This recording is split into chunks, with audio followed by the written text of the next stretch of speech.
welcome to From the Newsroom. I'm your host, Ariana Negron. From the Newsroom is a weekly news update brought to you by the Southeast Arrow. For our first story, we have Lily Niebrugge, who will be telling us about what the Crisp Museum does while students are away for the summer. While students are getting ready to go home for the summer, Crisp Museum prepares for another season of events and exhibitions. Crisp Museum, located on River Campus, is an art and history museum that caters to both students and the community. A lot of people believe that just because the university's closed, the museum's closed. And we have to fight that every day. And then you also have the ones that come through looking for something to do for the summer. It's, oh, it's a rainy day in the winter or snowy day. And then they don't realize that the museum was ever here to begin with, or to give the, I've been here my entire life, I've never seen this before. So we always are trying to engage. Some of the events Crisp Museum is hosting this summer include basket weaving class, a quilt and stitchery exhibition, monthly cross-stitchers meetings, and rotating art and history displays.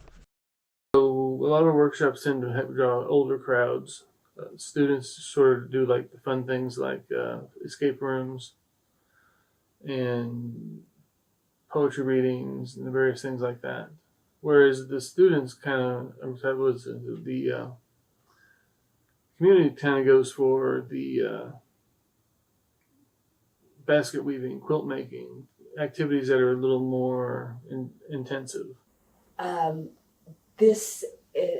She's got all the materials here, and so I can just use whatever she has for whatever Ellen has: canvases, paint,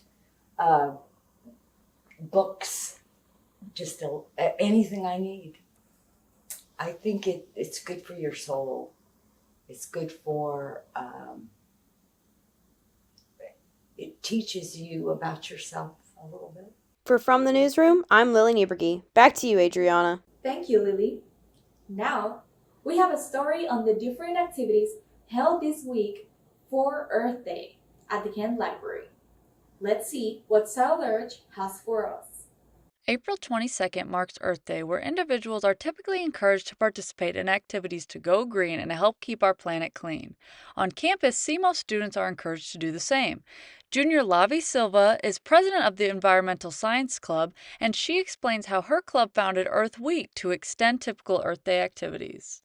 Earth Day is just, a national holiday, international holiday. I believe we just celebrate Earth. We just celebrate being green, just, trying to reconnect with nature a little more. Earth Week is a way for us to have that day to celebrate Earth, but other days to celebrate our campus. And the Earth Day Fair, just to have an outdoor activity. We're going to give out free plants and just have the students interact with other clubs, with our club, just hear a little bit more about our nature. So our table, we're selling cryptanthus. So these are epiphytes, I believe that's how you say it.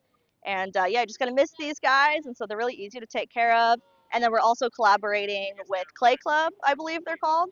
And so you can buy a pot, bring them over here, and then for $1, we can pot these in there, and then you get a new pot and a new plant.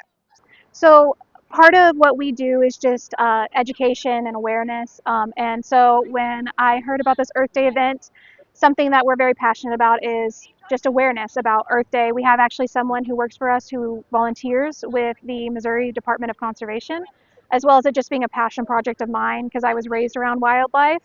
And so we thought education, Earth Day, a great time would be to teach people about native and invasive species, the ones that we should be watching out for, the ones that, what we can do to help them, to reestablish themselves, that sort of thing.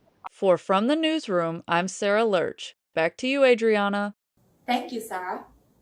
For our last story, we have the 80-mile river-to-river relay race at the outsides of the Mississippi River. Beto Vaca Diez has more. On Saturday, April 26, thousands of runners took to Southern Illinois to compete in the 38th annual River-to-River Relay Race. The River-to-River Relay is a long-distance relay race in which teams of 8 runners race from the Mississippi River to the Ohio River, covering a distance of 80 miles.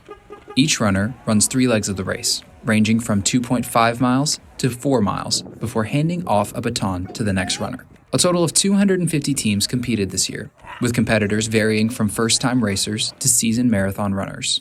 The runners in the race said that the scenery on the course perfectly showcased the beauty of Southern Illinois. itself, overall, was beautiful. Scenery was great. It was really well mapped out. I didn't think anybody had any problems. Definitely a little difficult with parking. Start of the race, getting everybody where they needed to go was a little stressful, but overall, it was beautiful. It was a super cool environment as far as running through the hills of southern Illinois and just seeing how much greenery, how much scenic views we have in southern Illinois. So that's cool to see. And you don't get to do that every so often, so it's fun. Many runners also said that the energy and encouragement of everyone on the course helped keep their spirits high all throughout the day. All I gotta say is that I've never met a more supportive group than here. Even other teams are cheering you on. If you're slowing down, one of them might grab you to push you forward to keep running with them. My team, we were all cheering on, at least I was cheering on other teams that were running by as I went.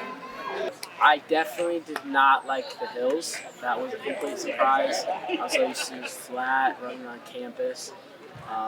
But I really did enjoy the community and the environment, everyone just cheering you on. And our whole squad just cheering us on, taking photos, stuff like that. So.